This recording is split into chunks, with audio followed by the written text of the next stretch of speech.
성도님께 우리 환영의 인사를 하도록 하겠습니다. 계속해서 말씀드리지만 저희 예배가 지금 일본에 실시간으로 중계가 되어지고 있고 일본의 성도님 두 분이 저희 예배를 함께 참여하고 계십니다. 오늘은 그 실시간 그 영상을 오른쪽에 해놨는데 제가 이렇게 오른쪽을 보고 하겠습니다. 여러분들은 그냥 앞을 보시고 사랑합니다, 축복합니다 인사해 주시면 되겠습니다. 손을 들고 사랑합니다, 축복합니다 인사하겠습니다. 사랑합니다, 축복합니다. 감사합니다. 오늘은 우리가 꿈꾸는 교회 6번째 시간 은사대로 봉사하는 교회라는 제목으로 말씀을 증거하도록 하겠습니다. 지금 계속해서 우리 교회가 꿈꾸는 교회 모습을 살펴보고 있습니다. 오늘은 은사대로 봉사하는 교회의 말씀을 나누도록 하겠습니다. 교육학자인 R.H. 리브스 박사의 동물학교 우화라는 이야기가 있습니다. 내용은 이러합니다. 동물들이 새로운 세계를 대비하기 위해서 새로운 동물학교를 세웠습니다. 그리고 변화를 대비하기 위해서 4개의 과목을 준비해 놓았습니다. 그 4개의 과목은 수영, 달리기, 오르기, 날기라고 하는 필수 과목을 정했습니다. 따라서 모든 학생들은 이 과목들을 반드시 이수해야만 했습니다. 오리가 있습니다. 오리는 수영에는 늘 1등이었습니다. 그런데 오르기와 달리기에서는 항상 낙제를 하였습니다. 그래서 이 낙제점을 보충하기 위해서 선생님의 강요 때문에 날마다 오르기와 달리기를 지나치게 몰두하였습니다. 그랬더니 물갈퀴가 다 닳아 헤어져서 이 바람에 수영마저도 제대로 하지 못하고 낙제 점수를 받게 됩니다. 여러분 토끼가 있습니다. 토끼는 달리기를 매우 잘했습니다. 그런데 항상 수영에서는 과락 점수를 받았습니다. 그 바람에 강도 높은 보충 수업을 받아야만 했습니다. 늘 물에서 시간을 보내고 수영 연습을 하였습니다. 시간이 지나고 이 토끼의 다리가 물에서 퉁퉁 불어올라서 결국에는 달리기조차도 할 수 없게 되었습니다. 다람쥐가 있습니다. 여러분 아시는 것처럼 다람쥐는 오르기 과목을 정말 잘했습니다. 그래서 날마다 나무를 타고 나무를 올랐습니다. 그런데 날기 점수가 낮아서 별도의 보충 수업을 받아야 했습니다. 무리하게 날기 연습을 하다 보니까 다리를 다쳐서 결국에는 오르기조차도 할 수가 없어서 낮은 점수를 받고 말았습니다. 여러분 독수리가 있습니다. 독수리는 늘 문제아였습니다. 아무리 선생님이 독촉해도 날기 수업 외에는 다른 과목에 대해서는 도통 열의를 보이지 않았습니다. 자기 방식만 고집하다가 결국에 학사 경고를 받게 되었습니다. 결국에 한 학기가 지나고 최우수 졸업생은 뱀장어가 되었습니다. 수영, 달리기, 오르기, 날기 과목에서 이 뱀장어는 높은 점수를 얻지 못했지만 낙제받은 과목이 하나도 없었기 때문에 이 뱀장어가 최우수상을 받게 되었습니다. 여러분 지금 이 이야기가 무엇을 의미한다고 생각하십니까? 사람은 모든 일을 다 잘할 수 없습니다. 잘하는 것이 있고 좀 못하는 것이 있습니다.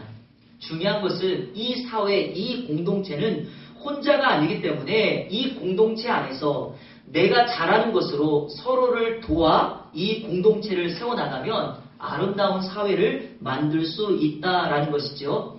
여러분 교회도 마찬가지입니다. 하나님께서는 그리스도의 몸인 교회를 건강하게 세우기를 원하십니다. 그래서 각 성도들에게 은사와 직분과 달란트를 주셨습니다. 오늘 성경 말씀 3절 하반절에 보면 이렇게 기록되어 있습니다. 하나님께서 각 사람에게 나누어 주신 믿음의 분량이 있다라고 말을 합니다. 여러분 이 믿음의 분량이라는 말이 보편적으로 은사, 영적인 선물이라고 하는 말입니다. 하나님께서는 모든 성도들에게 각자에 맞는 은사를 할당해 주셨습니다. 그래서 모든 사람은요 은사가 다 달라요. 예를 들면 같은 섬김의 은사를 받았을지라도 그 사람의 섬김의 영역이 그리고 삶의 영역이 다르기 때문에 섬김의 은사라고 하는 내용은 같지만 그 삶의 자세 그리고 영역에서 다른 모습으로 나타나게 된다는 사실입니다. 중요한 사실은 이렇게 우리가 받은 은사대로 봉사하기 시작하면 교회는 건강하게 되고 모든 성도의 신앙은 기쁨의 신앙생활을 할 수 있게 됩니다. 바로 우리 예한교회가 꿈꾸는 교회는 이겁니다. 하나님이 우리에게 주신 은사 그리고 이 은사 따라 그 영역에서 봉사를 하는 것입니다. 사랑하는 여러분, 받은 은사대로 봉사하기 위해서 그러면 우리는 어떻게 해야 될까요? 오늘 본문 말씀이 우리에게 그런 모습을 잘 설명해 주고 있습니다. 제가 세 가지로 정리해서 말씀을 드릴 건데요. 받은 은사대로 봉사하기 위해서 우리는 어떻게 살아가야 되는가? 첫째로 생각할 그 이상의 생각을 품지 말아야 합니다. 생각할 그 이상의 생각을 품지 말아야 한다. 3절 말씀 다 같이 자막을 보시고 성경을 보시면서 우리 함께 읽겠습니다. 시작! 내게 주신 은혜로 말미암아 너희 각 사람에게 말하노니 마땅히 생각할 그 이상의 생각을 품지 말고 오직 하나님께서 각 사람에게 나누어 주신 믿음의 분량대로 지혜롭게 생각하라. 아멘. 이 본문 말씀을요, 같은 말인데 두 가지로, 한 번은 부정적인 표현으로, 한 번은 긍정적인 표현으로 하고 있습니다. 자, 부정적인 표현은 이거죠. 마땅히 생각할 그 이상의 생각을 품지 말라 이거고요. 긍정적인 표현은 하반절에 있는 것처럼 믿음의 분량대로 지혜롭게 생각하라 이 말씀입니다. 자, 먼저 부정적인 표현을 함께 살펴보겠습니다. 마땅히 생각할 그 이상의 생각을 품지 말라. 여러분, 이것을 요즘 말로 바꾸면 이런 뜻이 됩니다. 자기 분수를 알라 이겁니다. 사람들이 왜 자기 분수를 모를까요? 초등학교 산수 시간에 졸았기 때문에 그래요. 이 대목에서 웃어주셔야 됩니다. 예. 여러분, 사람들이 왜 자기 주제를 모를까요? 국어 시간에 졸아서 그래요. 그래서 주제 파악을 못하는 겁니다. 이 말은 자기 자신에 대해서 과대평가하지 말라라는 말입니다. 사람에게 있어서 가장 큰 실수, 그 사람의 위험이 어디 있는가? 자신에 대해서 너무 과대평가하는 것입니다. 자신을 정확하게 알지 못하고 깨닫지 못하니까 자신을 과대평가하여 실수하게 됩니다.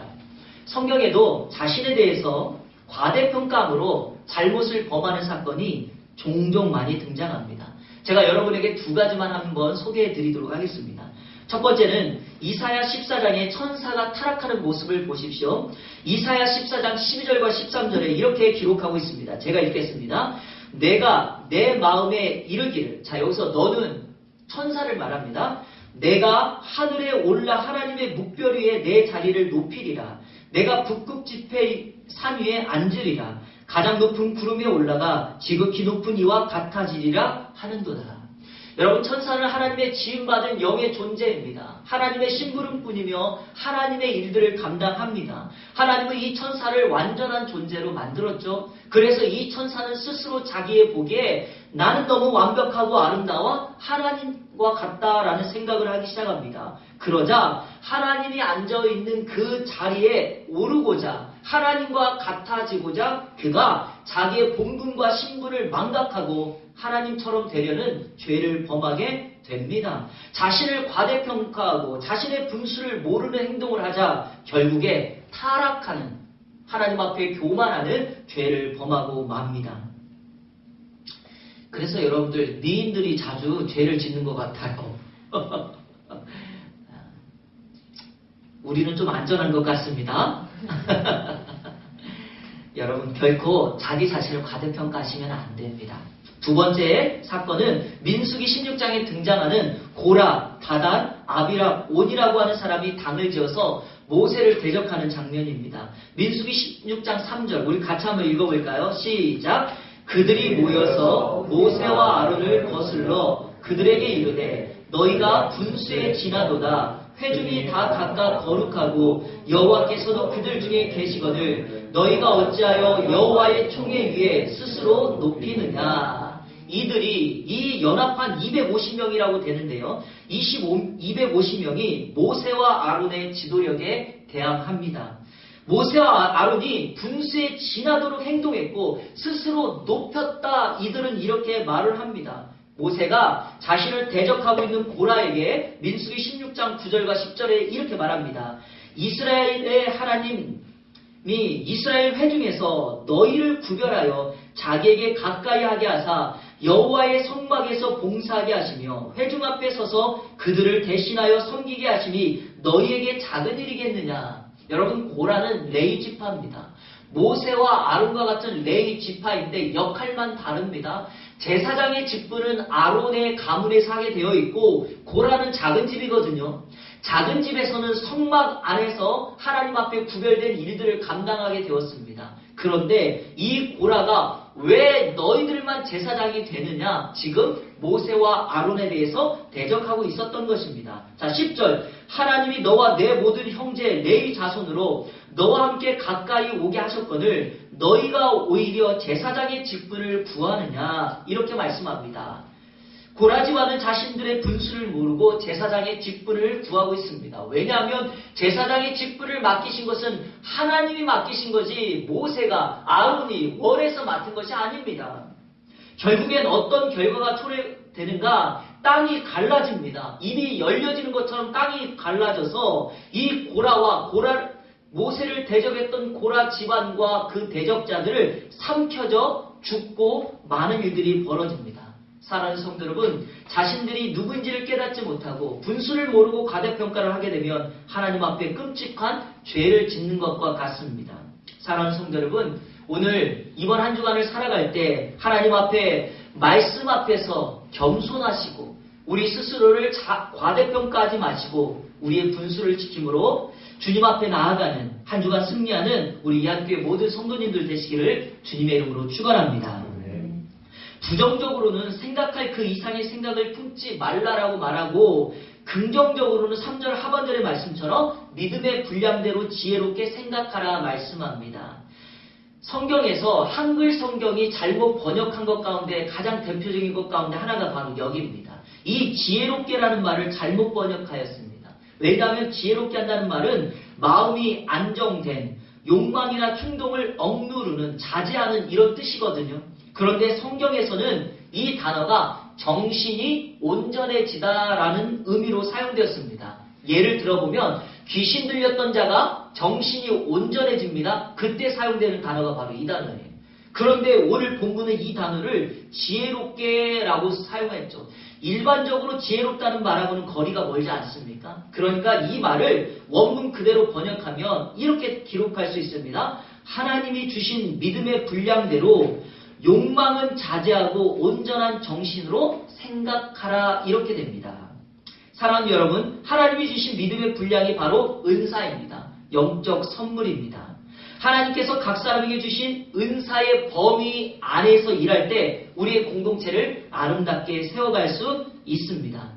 자신의 은사를 모르고 일하는 것은 자원 낭비가 됩니다. 그런데 자신의 은사를 너무 맹신해서 일하는 것은 과유불급이 되고 맙니다.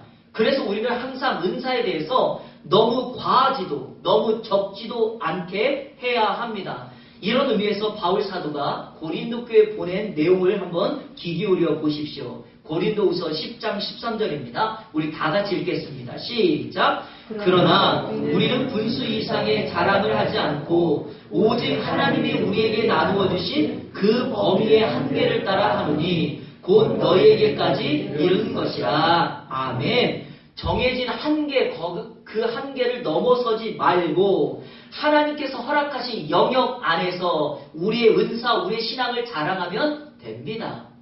사랑하는 성도 여러분, 이번 한 주간 하나님 안에서 하나님이 허락해 주신 믿음의 분량과 영역 안에서 여러분이 가지고 있는 은사대로 봉사하며 살아가는 우리 이 안의 모든 성도님들 되시기를 주님의 이름으로 축복합니다.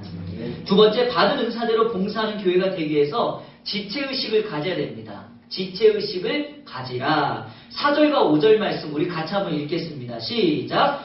우리가 한 몸에 많은 지체를 가졌으나 모든 지체가 같은 기능을 가진 것이 아니니 이와 같이 우리 많은 사람이 그리스도 안에서 한 몸이 되어 서로 지체가 되었느니라. 아멘. 여러분 4절 말씀은 왜냐하면이라는 말로 시작됩니다. 3절에서 생각할 이상의 생각을 품지 말고 하나님이 주신 믿음의 분량대로 지혜롭게 생각하라. 왜냐하면 우리는 몸에 많은 지체를 가졌고 그 지체가 같은 기능을 하지 않기 때문입니다. 여러분 손과 발의 기능이 다릅니다. 눈과 귀 그리고 입과 코의 기능이 다 다릅니다. 각 지체는 고유한 기능과 역할이 있습니다. 그러므로 성도는 예수 그리스도 안에서 한 몸이 되었습니다. 그리고 성도는 예수 그리스도의 몸에 각각의 지체의 역할을 하고 있습니다. 그러니까 어떻게 하면 될까? 그 지체는 지체끼리 서로를 돕고 서로를 섬기면 되는 것입니다. 자, 여기에서 건강한 교회의 특징이 무엇인가? 이렇게 질문해 볼 수 있습니다. 건강한 교회의 특징이 무엇인가? 바로 지체의식을 가지고 자신이 해야 할 역할과 기능을 행함으로 예수 그리스도의 몸을 건강하게 만드는 것. 그러면 교회는 건강한 교회가 되고 부흥하는 교회가 될 줄로 믿습니다. 저는 우리 이한교회가 이렇게 되기를 소망합니다. 교회라는 공동체는 정말 다양한 사람들이 모인 곳입니다. 신분, 성별, 직업, 부의 정도, 배움, 출신 배경 너무나 다양한 사람들이 모여 있습니다. 놀라운 사실은 이렇게 다양한 사람들이 모였는데 함께하고 있다는 것입니다. 이것을 다양성 속의 통일성이라고 말을 합니다. 저를 한번 따라해보세요. 다양성, 통일성. 교회라고 하는 말의 정의를 할 때 항상 하는 단어 가운데 하나가 뭐냐면 교회는 다양성 속에서 통일성을 이루는 것이다. 이렇게 말을 합니다. 교회는 다양한 사람들이 모여 있지만 예수 그리스도를 중심으로 복음을 중심으로 하나 한 몸을 이룬다라는 것이죠. 그러니까 여러분 그리스도의 몸이라고 하는 이 몸 안에 우리 성도들은 각자 다양한 지체의 역할을 하고 있습니다. 여러분은 어떤 역할을 하고 계신가요? 혹시 손의 역할을 하고 있습니까? 그러면 그 역할을 많이 하셔야 됩니다.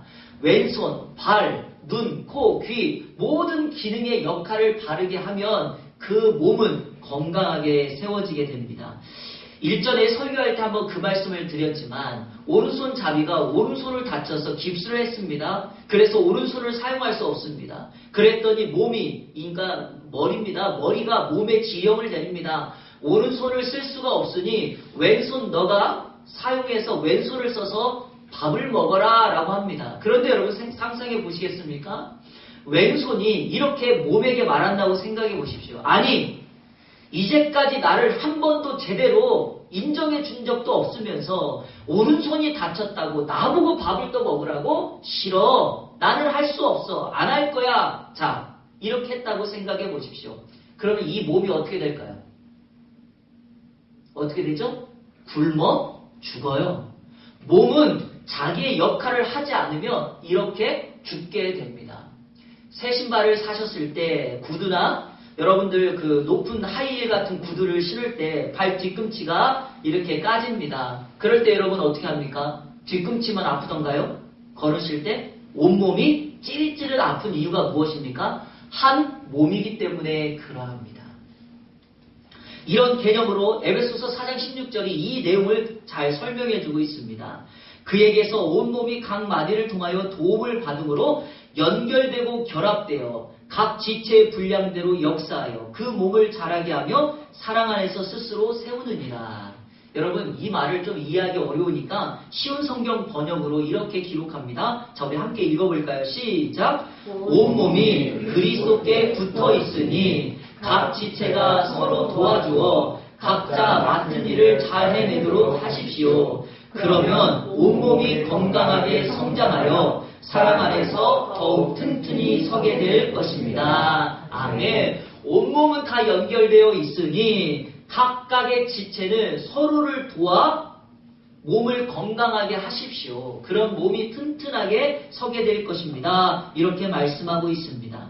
사랑하는 성도 여러분, 온몸을 지체의식을 가지고 건강하게 만들 수 있는 한 가지의 법칙이 있습니다. 다시 말하면 우리 교회가 서로가 지체가 되어서 우리 교회를 건강하고 안전하게 부흥시키기 위한 한 가지의 원리가 있습니다. 그게 무엇일까? 저를 한번 따라해 보십시오. 서로 사랑하라. 서로 사랑하는 것입니다. 에베소서 4장 16절 마지막 절에 이렇게 말합니다. 사랑 안에서 더욱 튼튼히 서게 될 것이다. 사랑하는 성도 여러분, 사랑하면 나하고 여러 가지로 다른 지체이지만 그를 품고 함께 갈 수 있습니다. 사랑하면 다름이 틀린 것이 아니라 서로 완성할 수 있는 기회가 될 수 있습니다. 사랑하면 나의 것을 아까워하지 않고 연약한 자들을 위하여 기꺼이 그 물질과 시간과 나 자신을 내려놓게 되어 있습니다. 사랑하면 가능합니다. 성도 여러분, 서석평 선교사님이라는 분을 아십니까? 3년 전에 다큐멘터리 영화로도 방영이 되었는데요. 그녀의 본명은 엘리자베스 요한나 쉐핑입니다. 1880년 9월 26일 독일에서 태어났으며 그녀의 나이 32세인 1912년 2월 20일 간호 선교사로 한국 땅에 들어옵니다. 그녀가 한국에 와서 초기에는 세브란스 병원에서 간호사를 양성하는 일에 봉사합니다. 그러나 1919년 3.1 운동 시 독립운동가들을 치료하고 그 독립운동가들을 옥바라지했다는 이유로 광주로 유배되게 됩니다. 그때부터 그녀는 광주를 중심으로 한 호남 지역의 영적인 어머니로 불리어지기 시작합니다. 그녀는 고아들을 위해서 고아원을 만들었습니다. 천대받던 여인들을 위해서 글과 성경을 가르쳤고요. 자립할 수 있도록 누에고치 씨를 뽑는 일을 마련해 주었습니다. 여성 자치운동을 벌였고 전주에 있는 현재 한일장신대학교의 전신인 이일신학교를 설립했고 사역하는 동안에 선교비로 받은 3원을 받았거든요. 그 중에서 자신을 위해서 10전을 사용하고 나머지 전부를 사역비로 사용했습니다. 한국에서 사역하는 동안 평생 고무신과 얇은 한복을 입고 다녔으며 한국 사람처럼 보리밥과 된장국을 먹었던 선교사였습니다. 1934년 6월 26일 그녀 나이 54세에 생을 마감합니다. 그녀는 임종 전에 자신의 시신을 해부의학용으로 병원에 기부합니다. 그녀를 부검한 결과 사망 원인이 바로 영양실조였습니다. 먹지 못하여서 영양실조로 한국 땅에서 죽어갔던 것입니다. 그녀가 남긴 마지막 유산은 담요 반장, 즉 자신의 모든 것을 가난한 자들 위해 나눠주고 담요 반장, 쓰다 남은 동전 7전, 강냉이 가루 2홉, 그것이 그녀의 전부였습니다. 텅 빈 그녀의 침대 밑에는 다음과 같은 문구가 적어져 있었습니다. 성공이 아니라 섬김이다. 성공이 아니라 섬김이다. 영어로 not success but service. 한국 최초로 광주 시민사회장으로 열려진 장례식장에서 수천 수만의 사람들이 어머니를 외치며 오열하였습니다. 사랑하는 성도 여러분, 무엇이 그녀로 하여금 말도 다르고 피부도 다른 한국 땅에 오게 하였을까요? 무엇이 연약하고 가난한 이들을 섬기며 자신의 생명을 내어놓기까지 이렇게 그들을 섬기게 했을까요? 바로 사랑입니다. 바로 사랑입니다. 자신을 위해 십자가 위에서 아낌없는 물과 피를 쏟으신 주님의 사랑이 바로 그녀의 원동력이 되었습니다.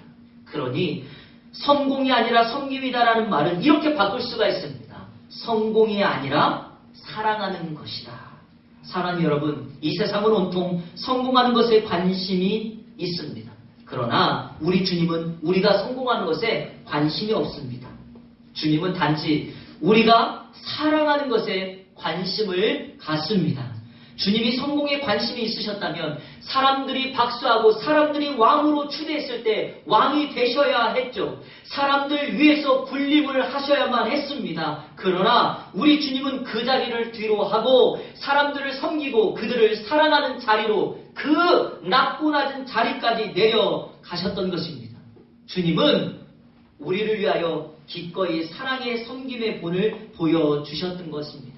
바로 그의 삶, 그리고 이 서석평 선교사의 삶을 요한일서 3장 16절부터 18절까지는 이렇게 말하고 있습니다. 그가 우리를 위하여 목숨을 버리셨으니 우리가 이로써 서로 사랑을 알고 우리도 형제들을 위하여 목숨을 버리는 것이 마땅하니라. 누가 이 세상의 재물을 가지고 형제의 궁핍함을 보고도 도와줄 마음을 닫으면 하나님의 사랑이 어찌 그 속에 거하겠느냐. 자녀들아, 우리가 말과 혀로만 사랑하지 말고 행함과 진실함으로 하자.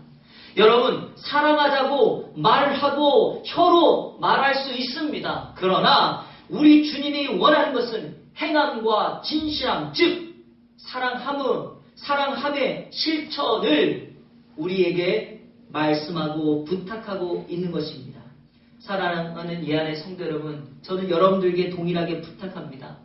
말과 혀로만 사랑하지 말고 행함과 진실함으로 실천하는 우리 예안의 모든 가족들 되시기를 주님의 이름으로 축원합니다.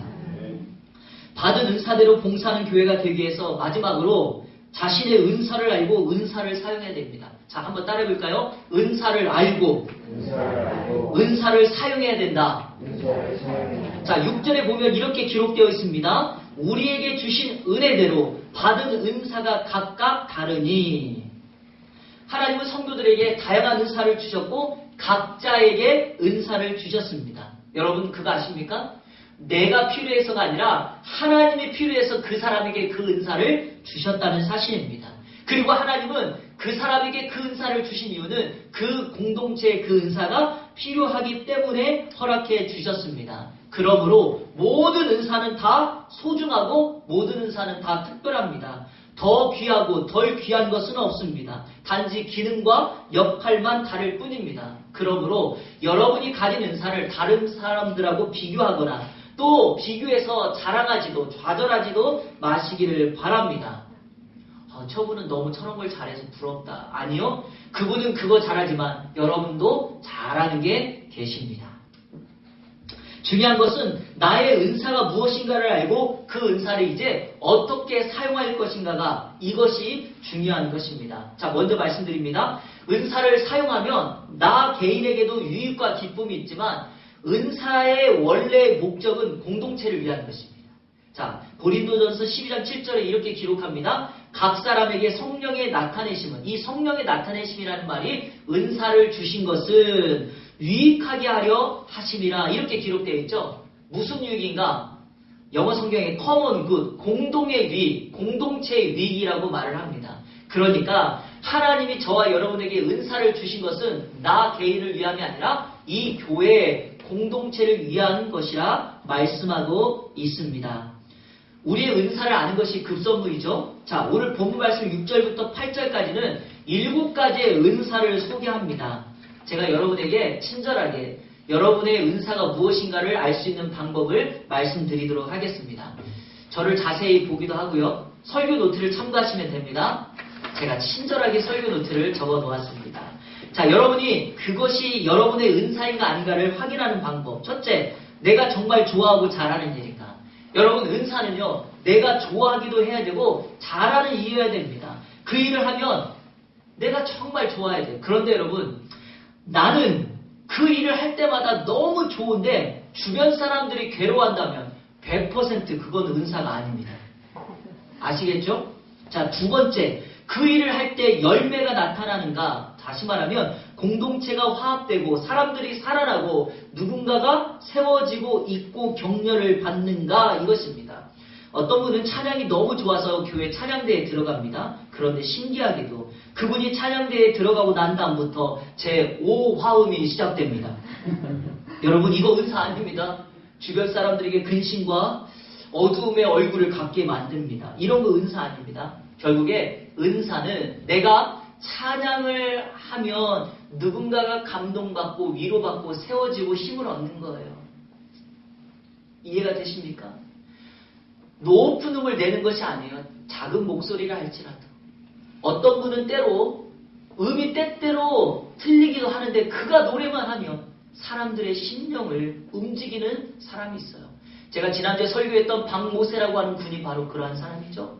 그가 노래하면 사람들이 변화받고 도전을 받는 것입니다. 자, 마지막 세 번째. 사람들이 그거를 인정해줘야 돼요. 나는 좋은데 주변의 사람들이 가만히 보니까 집사님은 그게 은사가 아닌 것 같아. 이렇게 말을 하잖아요. 그러면 그거 은사 아닌 거예요. 주변의 목회자나 성도들이 집사님 그게 맞아요 라고 인정해 주어야만 합니다. 이 세 가지를 질문해보고 그것이 맞다면 은사가 맞습니다. 자, 그러면 이렇게 해서 내가 좋아하고 내가 열매가 있고 사람들도 인정하는 은사가 확인되잖아요. 그럼 두 가지를 이제 체크하고 봉사하면 돼요. 그 두 가지가 뭔가? 첫째는 나에게 열정이 있는가? 내 에너지를 그 은사에 쏟아부을 수 있는가? 어떤 사람들은 아이들만 보면 가슴이 뛰는 사람들이 있어요. 어떤 사람들은 고아나 정말 도움이 필요한 연약한 사람만 보면 가슴이 뛰는 사람들이 있어요. 그런 사람들 가슴이 뛰는 그 열정을 가지고 내 은사를 활용해야 된다는 것입니다. 두 번째는 남들보다 더 가지고 있는 것이 무엇인가, 더 잘하는 것이 무엇인가를 체크해 보셔야 돼요. 자, 여러분, 남들보다 더 많이 가진 걸 무엇이에요? 자녀들 12명을 가지고 있나요? 그거 은사예요. 왜냐? 그 자녀들을 통하여 하나님의 나라를 세울 수 있으니까. 돈을 좀 더 가졌다면 은사입니다. 시간을 남들보다 더 가졌다면 은사입니다. 음식을 잘한다면 그게 은사예요. 오늘 이 음식의 은사를 가진 집사님께서 오늘 저희 교회 밥과 나물을 해오셨다는 거 아니겠습니까? 은사입니다. 그러니까 우리는 즐겁고 행복하고 그것을 맛보면서 집사님은 은사가 있습니다 라고 말해주는 거죠. 자, 더 확대해 봅니다. 여러분 더 상냥하면 그거 은사예요. 남들보다 인사 더 잘하면 은사예요. 타인의 마음을 잘 이해하고 헤아릴 수 있다면 그거 은사예요. 누군가 아파할 때 함께 아파하고 울고 웃을 수 있다면 그거 은사입니다. 자, 이제 그 은사를 가지고 교회와 성도들을 위하여 마음껏 사용하시면 됩니다. 이해가 되시죠? 자, 은사에 있어서 가장 중요한 것은 그래서 바르게 사용하는 거예요. 바르게. 결코 남용해서는 안 됩니다. 본문에 등장하는 7가지 은사를 제가 간략하게 살펴보도록 하겠습니다. 예언의 은사를 가졌다. 이게 중요한 게 아니라니까요. 예언의 은사를 가진 사람은 어떻게 사용해야 된다고요? 바르게. 그러면 성경은 뭐라고 말하는가? 믿음의 분수대로 예언하라 이렇게 말을 합니다. 여러분 믿음이 적은 사람이 예언하는 거 옳지 않습니다. 믿음의 한계 안에서 믿음의 테두리 안에서 하나님의 말씀을 전하면 예언하면 그것이 맞아요. 그렇지 않으면 안 돼요. 섬김의 은사는 섬김의 현장에 있을 때, 가르치는 사람은 가르치는 현장에 있을 때, 위로하는 사람은 위로하는 자리에 있을 때 빛이 나기 시작합니다. 저는 개인적으로 하나님께서 티칭의 은사를 주셨습니다. 저는 개인적으로 성경을 가르치거나 그 현장에 있을 때 참으로 기쁘고 즐겁습니다. 그리고 사역의 결과로 많은 사람들이 신앙이 성장하고 그렇게 살려고 몸부림을 치고 그리고 실천하고 있는 모습들을 많이 보게 됩니다. 저는 종종 많은 분들이 이렇게 피드백을 해줍니다. 목사님은 정말 티칭을 잘하시는 것 같아요 라고 말을 해줍니다. 그렇게 동의하십니까? 아니라고 한다면 제가 빨리 길을 다른 거를 찾으려고요. 그런데 여러분 뒤에 나오는 3가지의 은사는 좀 독특합니다. 앞에 4가지는 그렇게 그 현장에 있을 때 빛이 나는데 보십시오. 구제하는 은사는 성실함으로 하라고 말합니다. 다스리는 자는 부지런함으로, 긍휼의 은사는 즐거움으로 하라 합니다. 무슨 뜻일까요? 이 3가지의 은사는 행위보다도 마음의 자세가 더 중요하다라는 것을 강조합니다. 여기 성실함이라는 말이 관대함, 순함 이런 뜻이거든요. 그러니까 내가 누군가를 구제할 때 관대한 마음, 순수한 마음으로 하지 아니하면 구제가 어떻게 될까요? 생색내기가 돼요. 실컷 남 도와주고 자기 이름 내는 거죠. 생색내기가 돼요. 그거 은사 아닙니다. 다스리는 자는 앞에 선 자라는 뜻이에요. 그러니까 누굽니까? 지도자, 리더를 말을 합니다. 앞에 선 리더는 부지런함으로, 그러니까 열정과 열심과 진실함으로 행해야 됩니다. 그럼 여러분 보십시오. 따르는 자들이 그 지도자의 열정과 진심을 보고 그 지도자를 따르게 될 것입니다. 어느 나라든지 그래서 지도자가 중요해요. 교회도 목회자가 중요하고요. 학교는 선생님이 중요하고요. 이 나라는 대통령이 중요해요. 한 공동체에는 단체장이 중요한 거예요. 한 가정은 아버지가 중요한 거예요. 그런데 아버지가 조금 부족하면 기도하는 어머니가 잘하시면 돼요. 아시겠죠? 교회는요. 우리 이 학교는 누구만 잘하면 돼요?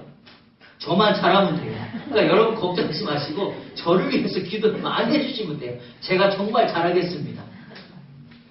그래야지 그 열정과 진실함을 보고 사람들은 따라오게 됩니다.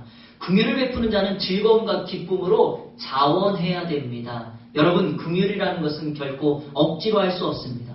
만약에 긍휼을 하는 것을 억지로 했다면 상대방에게 모욕감을 줍니다. 자, 여러분 보십시오. 우리를 향한 예수님의 긍휼이 즐거움이나 자원이 아니고 마지못해서 한 것이라고 한다면 우리의 구원은 가장 하찮은 것이 되고 말이죠. 그러나 우리 주님의 긍휼하심은 자원하는 것이었기 때문에 십자가에 지시고 그분의 사랑이 우리에게 가장 가치 있는 것으로 전달되게 되었습니다. 하나님 우리 예한교회가 받은 은사대로 봉사하는 교회가 되기를 원합니다. 사랑하는 여러분, 여러분의 자신에 대해서 가진 은사에 대해서 과대평가하거나 과소평가하지 마십시오. 그리고 서로가 지체라는 의식을 가지시고요. 여러분에게 주셨던 하나님의 은사를 알고 그 은사를 사용하십시오. 그러면 우리 교회는 은사대로 봉사하는 교회가 되고 건강한 교회가 될 줄로 믿습니다.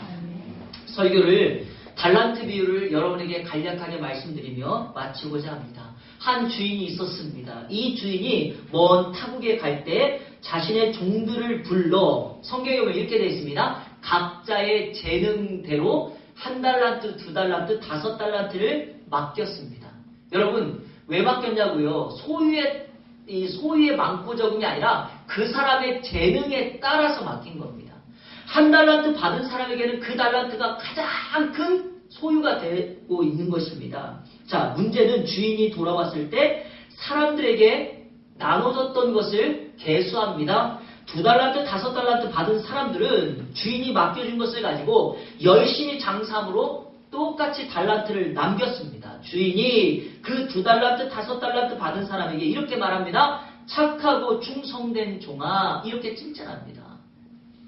나의 나라에 참여하라 말합니다. 그런데 문제는 이 1달란트 받은 사람입니다. 1달란트 받은 종은 주인이 그 달란트를 맡겨주니 주인의 돈을 땅에 숨겨다가 놓습니다. 그리고 주인이 돌아왔을 때 그 주인에게 가서 이렇게 말을 합니다. 1달란트를 가지고 가서 당신은 굳은 사람이라 심지 않은 데서 거두고 해치지 않은 데서 모으는 줄을 내가 알았으므로 두려워하여 나가서 당신의 달란트를 땅에 감추었다 말합니다. 우리 주인이 그 1달란트 받은 종에게 뭐라고 할까요? 이렇게 말합니다. 악하고 게으른 종아. 1달란트를 맡겨서 1달란트를 가지고 왔기 때문이 아닙니다, 여러분. 양을 그대로 가져왔고 2달란트, 5달란트 받은 사람은 양을 많이 가져와서 그런 것이 아닙니다. 이 달란트 핵심은 뭐냐? 주님이 맡겨주신 것을 가지고 곧바로 가서 그걸 가지고 활용했느냐, 일했느냐, 주님이 묻습니다. 이 1달란트 받은 사람의 가장 큰 문제는 뭐냐? 자신에게 이 달란트를 맡겨주신 주인에 대한 오해, 무지 때문입니다. 주인이 1달란트를 맡겨줬으니까 1달란트만 그냥 가지고 가면 되겠거니 이 주인을 굳은 사람으로 생각한 것이죠. 아닙니다, 여러분. 우리 주인은 우리에게 달란트를 맡겨주시고 그 맡겨준 것을 가지고 이 세상 살다가 열심으로 일하다가 지체의식을 가지고 자신의 분수를 알고 은사를 알고 은사대로 일하다가 주님 나라 오기를 원하시는 것입니다. 그러므로 우리 주님이 우리가 천국문 앞에 일어났을 때 이거 하나 묻는 거예요.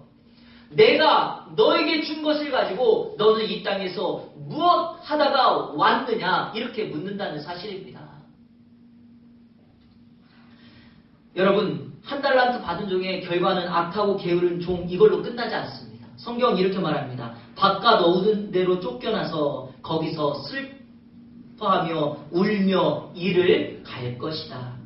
사랑하는 여러분, 그 하나님이 주신 재능과 은사로 우리는 공동체와 여러분의 유익과 그리고 주님이 맡겨주신 이 삶의 현장에서 마음껏 사용하셔야 합니다. 아무것도 하지 않는 것은 하나님이 나에게 맡겨주신 은사를 사장시키는 것입니다. 2019년 우리 이한교회 주신 여러 다양한 사역들이 많이 있습니다.